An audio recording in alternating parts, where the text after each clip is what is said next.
আমাদের দেশের বেনামাজি হলো আমাদের দেশের কবর মাজার পূজারীদের মতো, বুঝেন? সে মাজারে বসে জিকির করতেছে লা ইলাহা ইল্লাল্লাহ, লা ইলাহা ইল্লাল্লাহ। অত জিকিরটা কোথায় করতেছে? মাজারে, যেখানে ওর হাত পাও টিপতেছে, আয়েশা ডাইরেক্ট সেজদা করতেছে, ওখানে বসে ও জিকির করতেছে লা ইলাহা ইল্লাল্লাহ। মানে ও এই সেজদাকারীকে স্মরণ করিয়ে দিল আল্লাহ ছাড়া কিন্তু সত্য কোনো ইলাহা নাই, অথচ সেজদা ও নিজে নিচ্ছে। ওকে যখন বলা হচ্ছে যে আমার বাবা গায়েব জানে, বাচ্চা দিতে পারে, অথচ ও বলতেছে লা ইলাহা ইল্লাল্লাহ। তাহলে ওর লা ইলাহা ইল্লাল্লাহ যেমন এটাকে বুঝে নাই যে কি বলতেছে, লা ইলাহা ইল্লাল্লাহ মানে কি। আর আমরা যারা শিরিক করবেন না কখনো, ঠিক আবু তালেব যেটা বুঝেছিল। আবু তালেব রাসূলুল্লাহ সাল্লাল্লাহু আলাইহি ওয়াসাল্লামের চাচা যেদিন মরে যাবে, জীবনের শেষ মুহূর্ত, তাকে যখন রাসূলুল্লাহ সাল্লাল্লাহু আলাইহি সাল্লাম বললেন ইয়া আম্মি কুল লা ইলাহা ইল্লাল্লাহ কালিমাতান উহাজ্জু লাকা বিহা ইনদাল্লাহ, আপনি শুধু একটা বাক্য না, এটা বললে আপনার কি এমন ক্ষতি, শুধু এটা বললেই আমি এটা আল্লাহর কাছে হুজ্জত হিসেবে পেশ করে দেব যে আমার চাচা মরার সময় আল্লাহ এই কালিমাটা পড়েছিল, শুধু একবার উচ্চারণটা করে দেন। আবু তালেব লিডার ছিলেন, বিচক্ষণ ছিলেন, জ্ঞানীও ছিলেন, সম্ভ্রান্ত ছিলেন, হুশে ছিলেন, বেহুশ না, হুশে ছিলেন। তিনি তো এটা চিন্তা করতে পারতেন সারা জীবন তো বাপদাদা ধর্মের উপরে ছিলামই, মরেই যখন যাবো সব আরাম আয়ের শেষ, এখন যখন মরেই যাবো তাহলে আমার ভাতিজার কথাটাকে মেনে নেই, হতে পারে এটা আমি পরকালে নাজাত পেয়ে যাব। চালাক লোক হলে তো এটাই করতো। তিনি তো চালাকও ছিলেন, কিন্তু নিলেন না কেন?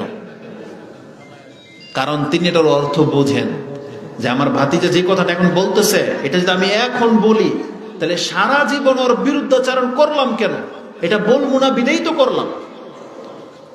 যে আমার ভাতিজা মুহাম্মদ সাল্লাল্লাহু আলাইহি সাল্লাম ও যেটা বলতেছে লা ইলাহা ইল্লাল্লাহ বলতে বলা, তো এটা তো আমাকে বহুত আগে থেকে বলা হতো, যদি বলতাম তো তখনই বলতাম।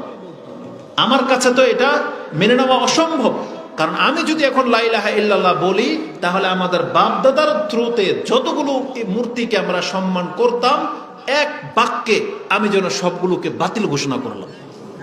আবু তালেব এটা জানতো যে লা ইলাহা ইল্লাল্লাহ বলা মানে আমি যে ভুলের উপরে ছিলাম এটাকে স্বীকার করে নেওয়া, যে আমরা ভুলের উপরে আছি। তিনি বলতেছেন আবা, আমি অস্বীকার করলেন যে না আমি বাক্য বলতে পারবো না। ওয়ানা মিল্লাতে আব্দুল মুত্তালিব, আমি আমার পিতা আব্দুল মুত্তালিবের ধর্মের উপরে আছি। কারণ আমি যদি এখন তোমার এই কথাটা মেনে নেই তাহলে আমার এই বংশ আমাদেরকে গালি দিবে যে শেষ মুহূর্তে এসে আবু তালেব বেদিন হয়ে গেছে, বেদিন হয়ে তারপর মরল। চিন্তা করা যায়? তার মানে সে অর্থ বুঝতো যে লা ইলাহা ইল্লাল্লাহ মানে কি, এই জন্য এটা বলে নাই। আর আমরা বলে নামাজ পড়ি না। একজন ব্যক্তি যদি বুঝতো লা ইলাহা ইল্লাল্লাহ এটার মানে কি, আবার সে বেনামাজি না, এটা হওয়ার কথা না, তাহলে আজকে আমাদেরকে ফরজ নামাজ পড়তে হবে এই বক্তব্য করতে হতো না।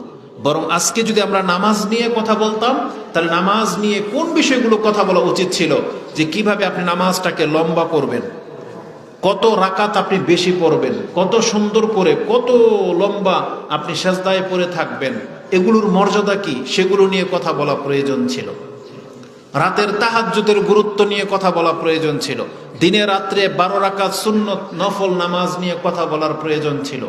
কিন্তু আফসোস, দুঃখের সাথে বলতে চাচ্ছি যে মুসলিম সমাজে এসে ফরজ নামাজের গুরুত্ব, ফরজ নামাজ না পড়লে মুসলিমত্ব টিকে না, এই ভাষায় বক্তব্য করতে হয়। এটা হচ্ছে দুঃখজনক বিষয়। একজন মুসলিম যেমন চুরি করতে পারে, জেনা করতে পারে, মানে পাপগুলো জড়াতে পারে, তারপরে সে মুসলিম থাকে, এটাও ঠিক একটা নামাজের ক্ষেত্রে। একটা সুদখোরকেও নামাজ পড়তে হবে, জেনা যারা করে তাকেও নামাজ পড়তে হবে, চুরি যারা করে তাকেও নামাজ পড়তে হবে। মানে যত পাপগুলো আছে সব পাপীকেও নামাজ পড়তে হবে। কারণ একজন পাপী যেমন কোনোদিন মুসলিম থেকে বের হয়ে যাওয়া পছন্দ করে না বা করবে না কখনো, ঠিক একটা ব্যক্তিকে কখনো নামাজ ছেড়ে দেওয়া এটা অকল্পনীয়। মানে এটা ভাষাটাই যেন কেমন, আমি কেমনে বোঝাই, যে একজন ব্যক্তিকে আপনি বলবেন হে মুসলিম, এর আরেকটা নাম হচ্ছে হে মুমিন, এর আরেকটা নাম হচ্ছে হে মুত্তাকি, এর আরেকটা নাম হচ্ছে হে নামাজি। বুঝেন? মানে নামাজিটা হচ্ছে ইমানের একটা অপর নাম। কারণ আপনি কখনো কোনো মানুষকে হে হাজি সালাতি এই আপনার সিয়াম যারা রাখে সায়েব বা যারা জাকাত দেয় জাকাতি এগুলো বলতে ডাকেন না, তবে ওই যে যেটা মজা লাগে হাজি হাজি বলে ডাকেন। কিন্তু নামাজি এটা তার কোনো গুণ না, এটা কোনো ক্রেডিট না, এটা তার পরিচয়। মানে একজন ব্যক্তির সাথে আপনার সম্পর্ক করবেন, মানে একটা মেয়েকে বিয়ে করবেন, একটা মেয়ে ছেলেকে বিয়ে করবে, তাহলে তাকে গিয়ে এটা জিজ্ঞেস করার প্রশ্নই ওঠে না যে ছেলে কি নামাজি কিনা, ছেলেকে মেয়েকে নামাজি কিনা, মানে এটা জিজ্ঞেস করার বিষয় না। কেন? কারণ আপনি তো এই বাড়িতে প্রস্তাব নিয়ে আসছেন, এটা আগে জেনে আসছেন যে এই বাড়ির মহিলা কি মুসলিম কিনা, তাই না? আপনি কি কোনো পাত্রীকে দেখতে গিয়ে প্রথম জিজ্ঞেস করেন যে আপনি কি মুসলিম? এটা জিজ্ঞেস করেন? কেউ কি আজ পর্যন্ত জিজ্ঞেস করেছেন কোন মহিলাকে যে আপনি কি মুসলিম? কোন মহিলাকে দেখতে গেছে মেয়ের পক্ষ থেকে ছেলেকে কি জিজ্ঞেস করেছে যে তুমি কি মুসলিম? এটা প্রশ্ন করেছে? কেন বলেন তো? কারণ দুইজনেই মুসলিম। মুসলিম ছাড়া তো হিন্দুকে বিয়ে করাই জায়েজ নাই। বিয়ের হিন্দুর কাছে খ্রিস্টানের কাছে মেয়ে বিয়ে দেওয়া জায়েজ? আর এত বড় সাহস পাবে কোনো মুসলিম ঘরে একটা কোনো হিন্দু আর খ্রিস্টান প্রস্তাব নিয়ে আসতে? প্রশ্নই ওঠে না। তার মানে বিষয়টা হলো এমন, আপনি যেমন জিজ্ঞেস করেন না যে তুমি কি মুসলিম কিনা, তার মানে আপনি জিজ্ঞেস করবেন না তুমি নামাজি কিনা। কারণ কি? কারণ যাকে আপনি বিয়ে করতেছেন ওকে তো মুসলিম হইতেই হবে। তার মানে আপনি বুঝাতে চাইলেন ও তো নামাজি হইতেই হবে, এটা আবার জিজ্ঞেস করার কি? কারণ নামাজি ছাড়া মুসলমান হয় নাকি? মেন্টালিটা থাকতে হবে এমন।